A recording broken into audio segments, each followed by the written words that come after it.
हाँ सर, आप बताएंगे आपकी जो संस्था है, जो फाउंडेशन है, किसके लिए आज आप ये चैरिटी करेंगे? ये हमारा तो बेसिकली काम है शिक्षा को देकर। यदि हम किसी को खाना खिलाते हैं तो उसका एक दिन गुजर सकता है, किसी को कुछ पैसे देते हैं तो कुछ दिन कुछ महीने गुजर सकते हैं, लेकिन अगर हम किसी को शिक्षा दे देते हैं तो उसका पूरा जीवन संभल सकता है।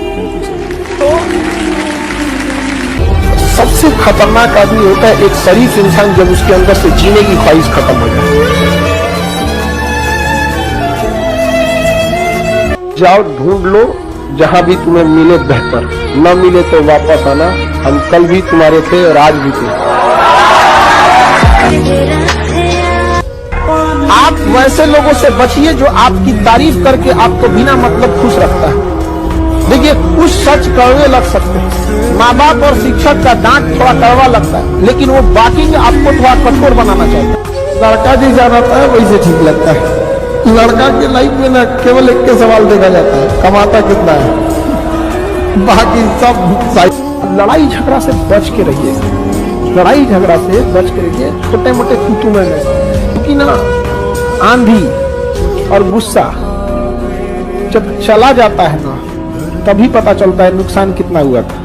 कोई ना कोई याद रखिएगा, आपकी मजबूरी का फायदा उठाएगा, पक्का उठाएगा। याद क्या हो, किसी को कुछ मत बताओ, आपके पास क्या शक्ति है मत बताओ, किस चीज की तैयारी करते हो मत बताओ। भैया सिलेक्शन की आवाज हर कोई सुनता है, बेरोजगार की आवाज कोई नहीं सुनता। ठीक है, वो कहते हैं ना यहाँ पे कि सिर्फ तूफान उस समंदर के लहरों में नहीं है, एक तूफान हमारे दिल में भी है। जो आग अपने अंदर लगी हुई है उसको दबा के रखो, सही समय का इंतजार करो, जब वो फटेगा तो लोगों को मेरे भाई अपना समय मत दीजिए, जो आपके पास आपका कीमती समय है उनको समझाने में, उनको बताने में। ठीक है, तो एक बड़ी प्यारी सी लाइन आप लोग को सुनाएंगे मेरे भाई की, उड़ान तो भरनी ही है चाहे जितनी बार गिरना पड़े।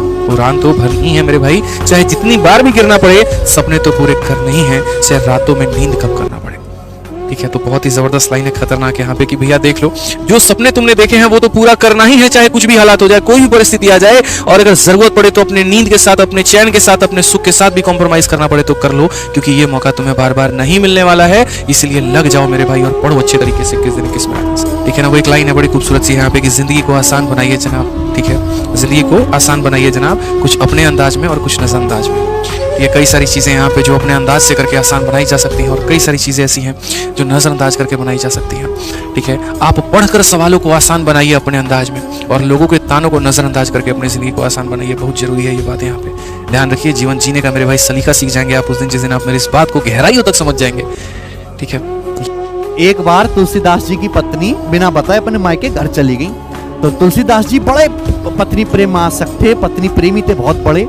वो घर आए, मौसम बहुत खराब था, बारिश बहुत तेज हो रही थी, लेकिन उनको पत्नी से बिछड़ापन कतई बर्दाश्त नहीं हो रहा था। वो भी पीछे पीछे अपने पत्नी के घर की तरफ निकल लिए। बारिश बहुत तेज हो रही थी, तो रास्ते में एक नदी पड़ती थी, नदी पार करनी थी। तो उनको एक तैरती हुई कोई वस्तु दिखाई दी, नाव जैसी, वो उस पर चढ़े और नदी पार कर ली। फिर घर पहुंचे तो पहले कच्चे मकान होते थे, बारिश बहुत तेज पड़ी रही थी, तो दीवार पर उनको एक रस्सी लटकी हुई दिखाई दी। तो उस रस्सी को पकड़ के वो दीवार फांद के घर के अंदर पहुंच गए।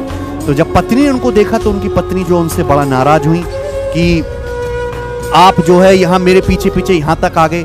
जब पत्नी ने गौर से देखा तो रस्सी नहीं थी, वो एकदम काला भुजंग सांप था। और जिस नाव पे वो नदी पार करके आए थे तुलसीदास जी, वो अर्थी के ऊपर एक मुर्दा पड़ा हुआ था। पत्नी को जब सारी घटना का पता चला तो उन्होंने बोला कि आप मुझसे मेरे हार्ड मांस के शरीर से इतना प्रेम करते हो, अगर यही आसक्ति, यही प्रेम, यही प्रीति आपने भगवान श्री राम के प्रति दिखाई होती तो शायद आपको भगवत प्राप्ति हो जाती। तुलसीदास जी को अपनी पत्नी की बात बहुत चुभ गई और वो सीधा चित्रकूट चले गए और वहाँ हनुमान जी के साथ से उनको जो भगवान श्री राम के दर्शन हुए और उन्होंने श्री रामचरितमानस जैसे महाकाव्य की रचना करी। ना पूछ कि मेरी मंजिल कहाँ है, अभी तो सफर का इरादा किया है, ना हारूंगा हौसला चाहे कुछ भी हो जाए। ये मैंने किसी और से नहीं, खुद से वादा किया है। संघर्ष की राह पे जो चलता है वही दुनिया को बदलता है। जिसने अंधेरे से जंग जीती है, सूरज बनकर वही चमकता है। हक हासिला कि वो मंजर भी आएगा, प्यासे के पास चलकर खुद समुंदर भी आएगा।